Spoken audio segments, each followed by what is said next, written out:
Kristo wanguza amaraso yawe niki cyavuguru ziyomano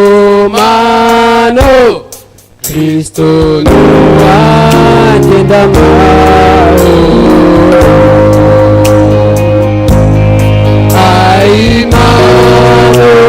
Imana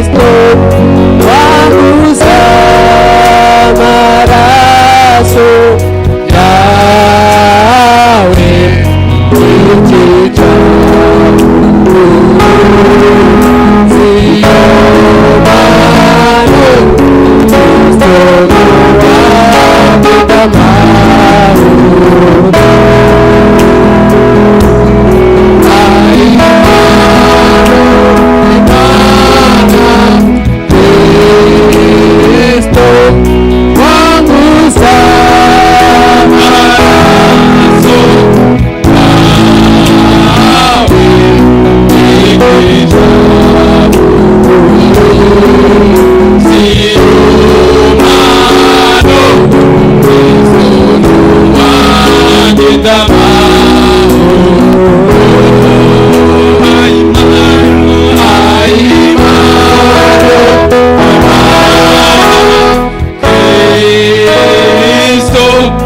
wanguza amaraso yawe niki cyavuguru ziyomano Kristo nuwanjye ndamahoro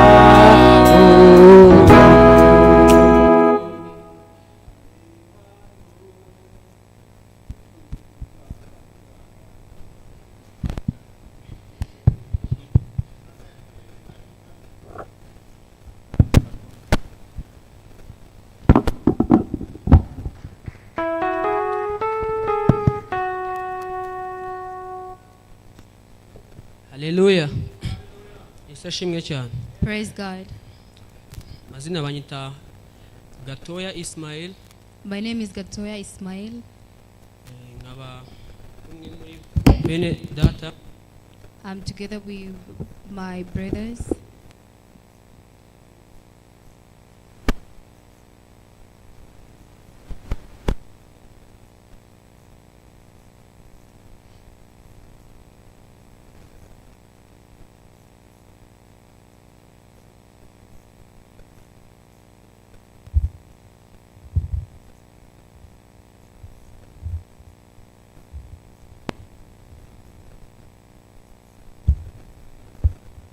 Murakoze.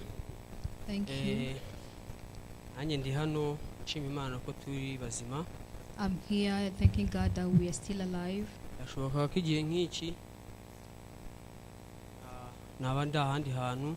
It's possible that maybe during this time I would have been somewhere else. Hari ibyo nje na bagenzi banjye duhuriyeho twanyuzemo. There are things that we share with my brothers that we went through together. Jewe navutse mu muryango w'abana bane. I was born in a family of 4. Nkuko mwabyumvishe Gatoya bisaba ko ufite n'agakuru muvukana. As you've heard, Gatoya means that there should be a twin that we were born together. Ndakura tumaze kujya imyaka 5. We grew up, and when we got at 5 years, Gakuru itaba Imana. My older twin died. Nanjye nguma bashiki banje bakuru nyine bo barantutaga je n'uwo Gakuru twari nye turi batoya rumuna b'abakobwa. We were the last borns and the older siblings were girls, so we remained together. Hanyuma sigara nyine na bashiki banje na mama papa yadusize. Our father has left us at that time. Nangira mu ishuri muri primaire. I started my primary school. Ndiga guhera mu hambere kugeza mu wa 4. I continued until primary 4 or grade 4. Ngeze mu wa 4. When I get in primary 4, mva mu ishuri. I left school. I dropped out of school. mara imyaka 2 ntiga. I dropped out of school for 2 years. Nyuma nsubira mu ishuri And then I went back in school. muhura n'abana bigaga muri uwo mwaka none nasubiye mu wa 4. During that time, I repeated primary 4, so I met with children in the same class. Abo bana bakoreshaga ibiyobyabwenge, They were using drugs, harimo inzoga, including alcohol, urumogi, including marijuana or weed. nanjye mbinjiramo gutyo. And I joined them just like that. Nagendana nabo bambwira ati ntabwo wagendana natwe udasomaho nyine nawe ku biyobyabwenge. So I was part of the team, and they told me that I couldn't hang up with them without sharing what they are consuming. Vuga ati ibyo bintu nshobora kuba ntabishobora. Hanyuma ngenda nyine nkoho gake gake banyigisha uburyo babikoresha. At the beginning, I thought them that I would not be able to use them, but slowly they started teaching me how to use them. Guhera mu wa 4 ngenda mbinywa. I started from primary 4 kugeza mu wa 3 secondaire until senior 3 or grade 9. Mura rero n'abandi bo muri secondaire noneho nabo. When I got in secondary school, I met with another different group nabo babikoresha, who were using drugs also. hanyuma ntangira nyine gukomeza nyine n'undi nari bisanzwemo nkomezanya nabo ngabo. I continued hanging out with those people. Abo ngabo banyigisha n'ubusambanyi, And they tried to teach me about adultery. bikomeza gutyo. We continued like that.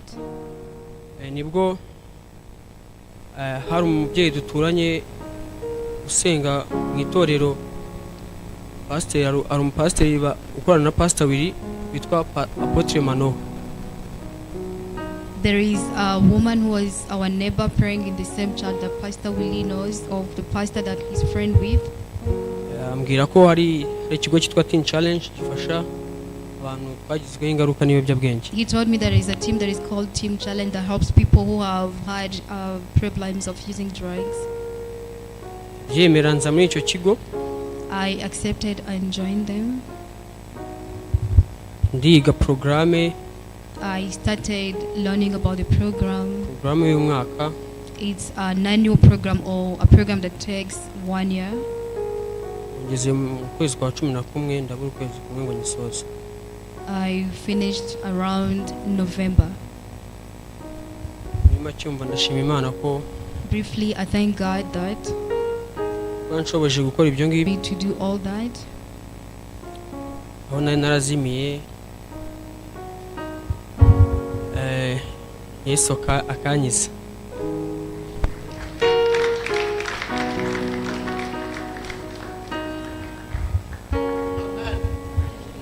Hallelujah. Hallelujah. Hallelujah. Hallelujah. Ninde wabikoze? Who has done it? Ninde wabikoze? Who has done it? Ninde uzabikora? Who will do it? Ninde uzabikora? Who will do it? Uyu ari umunyeshuri This is a ariko ari hafi student, kurangiza. but is about to complete. Yitwa Ismael. He's called Ismail. Imana ikora muhindura.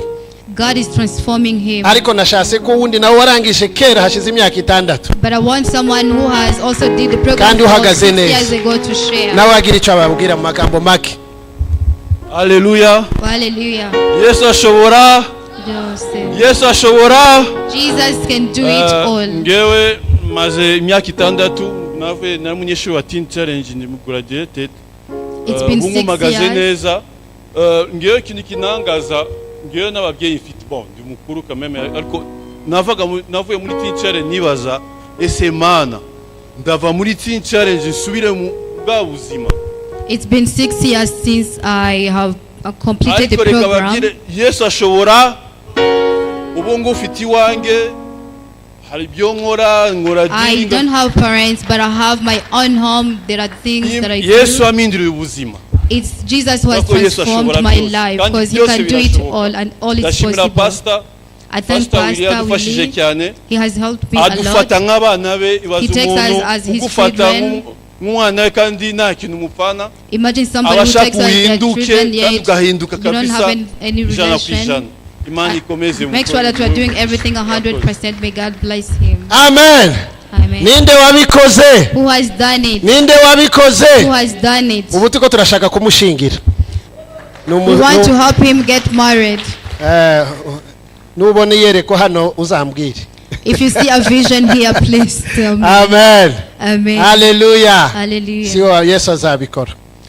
Jesus would do it. Wambaye Bible yanje hariya. Bambaye teme ndihuta kandi ndashaka ko turangiza ku masaha. I'm going to try to use my time effectively. Buriya nababwiye hari igihe nabaye pastor w'abasore imyaka myinshi. I told you before there is a time that I was a youth pastor for a